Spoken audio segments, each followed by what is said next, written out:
Sırık bitangni onlayam Nugun gusefra honi dabe hısıdın Nukay katato besula hına dabe pısıldı Facebook Instagram YouTube ulana dugalo dikaydın Latay katiyo finan goba gina Sin pausigan kona kona kandalana Bıgı hıyımı teyni Jadi ini joining apa? Kalau mama dulu dia sabse joining.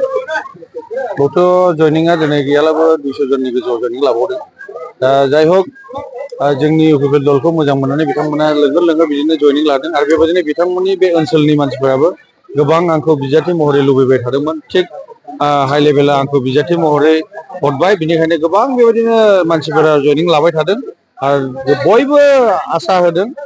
बयबो UPPL आवनो थागोन आरो नोंथांमोननो भट होगोन होनना बुंदों बेनिखायनो बिथांमोनखौ आङो गोसो गोरबोजों बरायनानैबो लादों आरो नोंथांमोननि चेनेलजों आरो आं खावलायबावगोन जिहेतु सरकारानो इउपिपिएल सरकारानो फैखागोन बेनिखायनो सरकाराव थानानै सुबिदाफोरखौ लानांगौ बेनिखायनो बयबो जेन' जोंनि इउपिपिएल दलाव जगदान जायो आरो जोंनि आगन्तुक बे 22 तारिखनि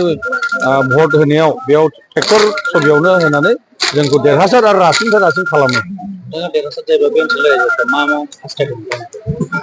बे ओनसोलावथ' बिदिनो हाबाफारि हिसाबै बिदिनो गावसोरहा माखासे लामानि खोथा दङ लामायाथ' दाखालिसो जोंनि इउपिपिएल दलनिफ्रायनो मावना होखानाय दङ आरो बेजों लोगोसे माखासे ब्रिजनि बिदि जाम्फैनि आरो बेफोरनोसै आरो बेफोरखौ नायनांगौ आरो माखासे युथ्सनि फरायसाफोरनि दा बे साख्रिफोरनि बेफोरखौथ' जोङो जाय हक सरकाराव फैब्ला जोङो सरकारनि दैदेनगिरिफोरजों बा जोंनि लिडारफोरजों रायलायनानै जोङो सावरायनानै बेफोरखौ मावगोन रायजोफोरा बिराद अनसायदों नोंथांमोना दा ससियेल मिडियाफोराव नुगोन पुरा बेंपार दामलायनानै बरायनाय मोसानाय अखायावबो बिदिनो मोसालायनाय दहायसो बनगावआवबो गोबां रायजो राजाफोरा बिदिनो मोसालायनायजों बरायदों आरो बेबायदिनो जयनिंबो लादों आरो अनसायनायखौ नुदों आरो गोबां अनसायदों बे हिसाबै आसाबादि जोङो 100 आव 100 जों देरहागोन